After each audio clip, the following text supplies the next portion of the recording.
Pada waktu itu saya tidak tahu berangkat ke Timur, hanya dirahasiakan. Karena itu bukan melawan musuh, dirahasiakan oleh Indonesia melalui PBB katanya. Jadi dirahasiakan ke sana itu berpakaian preman. This is Indonesia's biggest military operation, Seroja Operation, a massive human rights violation case done to one of Indonesia's former territories on the Far East. This video will cover the very beginning of the invasion on Timor Timur, the three main events related to the operation, integration efforts and international influences, and last but not least, trivias related to the given topic. Back in 1915, there was this exchange of power between the Dutch and the Portuguese on behalf of the Timor Islands. Even after the Japanese occupation and the country's independence, the Portuguese influences remained very strong on the island. They even formed this constitution before 1974, which stated that Timor Timur was actually a part of Portuguese's overseas province that has the name of Portuguese Timor. So, how did the Portuguese exactly influence Timor Timur? Well, due to the constitution, there was several political parties that were formed, and each had their own goals. The first one was UDT party, which wanted the Portuguese Timor to remain a Portuguese colony. The second one was APODETI, which wanted East Timor to join Indonesia. And last but not least, we had Fertilin, which wanted the Portuguese Timor to become an independent country.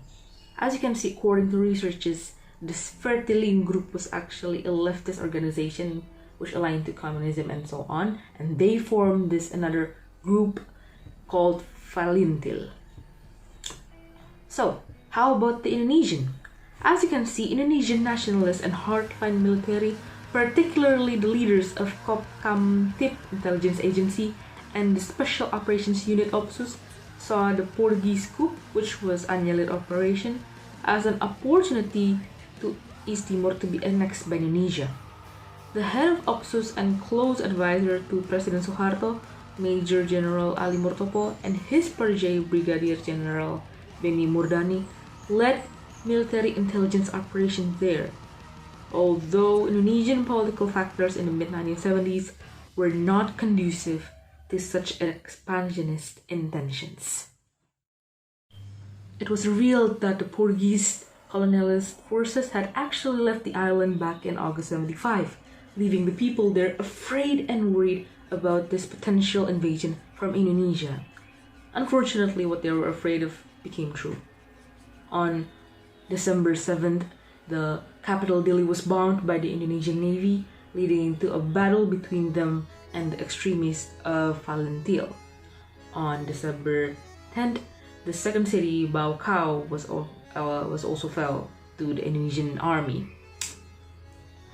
But this invasion turned bloody real quick. For whatever reason, the Indonesian forces slaughtered the Timor people and also other minor ethnicities. According to the Indonesian Foreign Minister Adab Malik at the time, the death toll of this invasion in the first 2 years alone was between 50,000 people or maybe 80,000. This was definitely a genocide. Unfortunately, not many people have known. Until 1976, the President Suharto stated that Falintil troops still have strong presence here and there. It only got worse after the supposedly secret operation had ended. The Indonesian army were ordered to bomb villages, yes, to kill innocent people, and to search across the remote areas between the mountains in order to capture and annihilate the Fertilin and Falintil groups. Nicola Lobato was one of the millions of casualties on this extermination. He was one of the leaders of the Fertilin groups. What was the purpose of all this bloodshed? Timor Timur was considered to be part of Indonesia, being one of the provinces here at the time. infrastructure, and economic building through agriculture was enforced on the locals, making sure Timur Timur became the 27th province of Indonesia. Previously, it was mentioned that this invasion was considered as a genocide. Then, where were the United Nations? They actually wanted to visit the land, led by Victoria Winspear, but however, the Indonesian military blocked and cancelled the visit. So how about other countries? Well, as one may know, this operation and invasion was not something that only the Indonesian government had planned.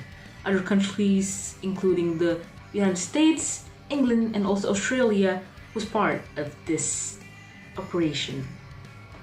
The first major influence was from the US. So back in 1974, the Indonesian government asked Henry Kissinger, the foreign minister at the time, whether or not they agree to this invasion.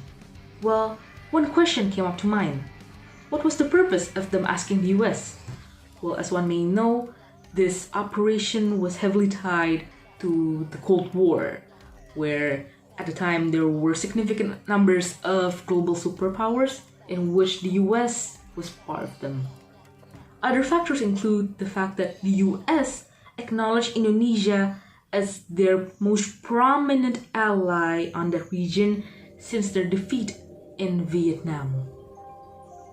Next up, President Gerald Ford and President Suharto met just one day before the operation to deliver the country's commitment to Indonesia and agreed to the invasion. Throughout the operation, the Indonesian Navy bought missiles, patrol gunners, ships, and submarines from US, Australia, the Netherlands, South Korea, Taiwan, and Western Germany. This next influence had its own fair share of twist. The Australian government, under Fraser, Hawke, and Keating, once supported the Indonesian military.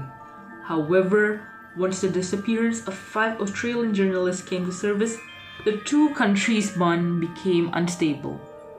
They could also never forget the aid Timor Timur gave them during World War II.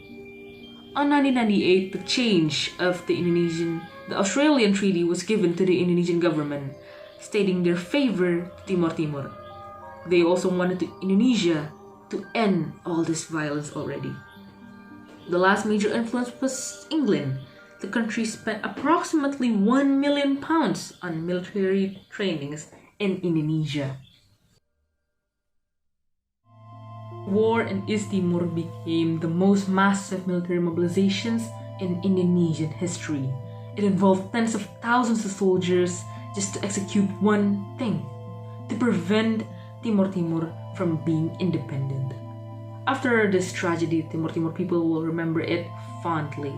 From all the bloodshed, the struggles, and the hardships of the people, this will mark one of the darkest era of Indonesian history after their independence. This video serves as a project for history for Mr. Vera Ismawan. My name is Andrayane Vera Oktafia from 12 Catherine. Thank you for watching.